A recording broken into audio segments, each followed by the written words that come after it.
যদি বিচারই চাও, তার জন্যই আন্দোলন করে থাকো, তাহলে তোমরা সিবিআই এর সামনে ধর্ণা দিচ্ছ না কেন? সিবিআই দপ্তরের সামনে ধর্ণা দাও, মানে বিচার তো ওরা দেবে।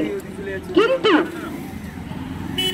স্বাস্থ্য ভবন বিচারের কথা তো এই মুহূর্তে প্রধান দাবি বটেই, কিন্তু অন্যায়টি যে হলো এবং বিচার যে পাওয়া যাচ্ছে না, তার যে প্রমাণ, তা যে লোপাট করার পিছনের যে ষড়যন্ত্র, তা তো শুধু সিবিআই এর দোষ নয়, তা তো এই বিল্ডিংটি যে ডেমলিশ করা হলো, সেমিনার রুমের যে ভাঙা হলো, সেই যে ছাড়পত্র, সেই ছাড়পত্র তো স্বাস্থ্যমন্ত্রীর সই করা ছাড়পত্র। স্বাস্থ্য ভবনের সামনে যাবে না কেন তারা? মুখ্যমন্ত্রীর কাছে যখন কৈফিয়ত চাইতে যাচ্ছে, স্বাস্থ্য ভবন হোক আর অন্যান্য যে কোনো সরকারি দপ্তরই ওটার সাথে যুক্ত থাকুক না কেন, পশ্চিমবঙ্গের যাবতীয় নিরাপত্তার জন্য পশ্চিমবঙ্গের রিপ্রেজেন্টেটিভ কে?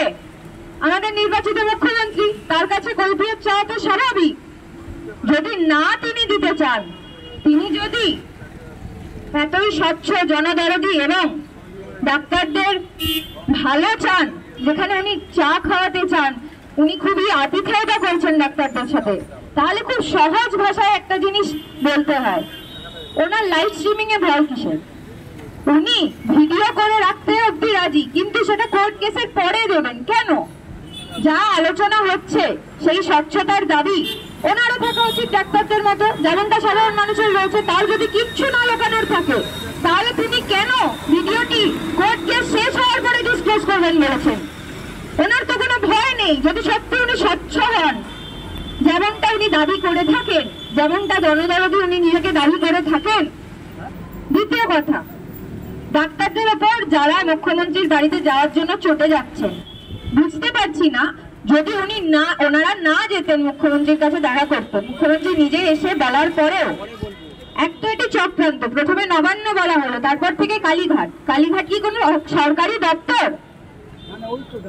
দ্বিতীয় কথা, যদি ডাক্তাররা না যেতেন, তাহলে বলা হতো তোমরা খামোখাই বিক্ষোভ করছো, তোমরা বিচার চাও না, তোমরা সুবিচার চাও না। তো মুখ্যমন্ত্রী নিজে কথা বলতে চাইলেন, তোমরা সেটাকে কাটিয়ে দিলে।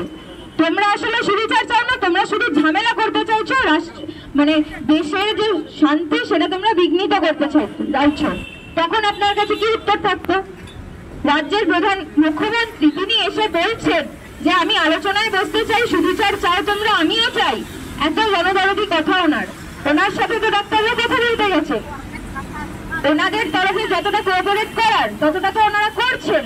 কিন্তু আমাদের মুখ্যমন্ত্রী এত সুন্দর, তিনি একটি স্বচ্ছ বৈঠক, যাতে উনি আলোচনা করতে চান, এই আন্দোলন শেষ হয়ে আমরা যাতে উৎসবে ফিরি, শান্তিময় ভবিষ্যৎ হোক আমাদের, এটা তো উনি চান। লোকে তো শখের রাস্তায় নামেনি।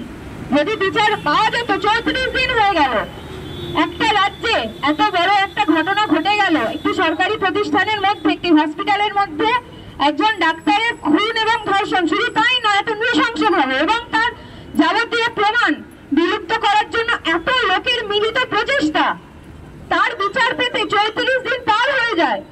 এবং উনি কোন শান্তির কথা বলছেন যেটা ফিরে আসবে? সেটা কি ছিল কখনো? আপনি আমি রাস্তায় রাত্রিবেলা বেরোতে ভয় পাই। একজন কর্মরত ডাক্তার তার অন ডিউটি হসপিটালের ভেতর, একটি সরকারি হসপিটালের ভেতর ধর্ষিত হচ্ছেন, খুন হচ্ছেন, এবং তার বিচার পেতে 34 দিন কেটে যাচ্ছে। কোন শান্তির রাজ্যে বাস করছি আমরা, যেটা উনি ফিরে আসার কথা বলছেন? এবং উৎসব, আপনি বুকে হাত রেখে বলুন তো, আপনি উৎসবে হাসতে পারবেন, পুজোয় জামা কিনতে যেতে পারবেন, এরকম একটা ভয় আপনাকে ঘিরে ধরবে না? আজকে রাস্তায় আপনি যখন রাত্রিবেলা বেরোবেন, আপনার সাথে যদি কোনো ঘটনা ঘটে যায়, কে বিচার করবে তার? কে আপনার নিরাপত্তার দায়িত্ব নেবে? সেই পুলিশ যারা কিনা মানে গুন্ডাদের সাথে হাত মিলিয়ে কাজ করে, প্রমাণ বিলুপ্ত করে দেয়। 34 দিন ধরে এত ধৈর্য ধরে, এত গণতান্ত্রিক ভাবে, এত শান্তিপূর্ণ ভাবে আন্দোলন করার পরেও কোনো বিচারের টিকি নেই কোথাও। উনি বলছেন উৎসবে ফিরে যেতে। উনি কি ভোলাতে চাইছেন উৎসব দিয়ে? এবার তো এই প্রশ্ন আসছে। এটা তো শান্তিপূর্ণ উৎসবের কথা হচ্ছে না, এটা উৎসব দিয়ে ভুলিয়ে দেওয়া হচ্ছে। যেমনটা কোনো বাচ্চার উপর অন্যায় হলে আমরা যখন সুবিচার করতে পারি না, লজেন্স ধরিয়ে দিই তার হাতে, সেরকম হয়ে যাচ্ছে। মানুষ কি বাচ্চা? এই প্রশ্নগুলি যদি না তোলেন, সমস্ত খেলে যদি আজকে আপনি শুধু এটুকুতে পড়ে থাকেন কেন ডাক্তাররা মুখ্যমন্ত্রীর সাথে দেখা করতে গেছে, তাহলে বলবো আপনি ভুলে যাচ্ছেন আপনি কেন একদিন আন্দোলনে ছিলেন। এবং এই চক্রান্তটাই আসলে করছে সরকার, এই চক্রান্তই করছে এবং আপনি চোখ বুঝে তাতে পা দিচ্ছেন। তার জন্য নিশ্চয়ই এতদিন কষ্ট করে রাস্তায় হাঁটেননি। ফলে তো মনে করার চেষ্টা করুন কিসের দাবিতে একদিন হাঁটছিলেন, তা কি আপনি পেয়েছেন? না যদি পান তাহলে এই চক্রান্তে পা দেবেন না, এটিই আমার অনুরোধ।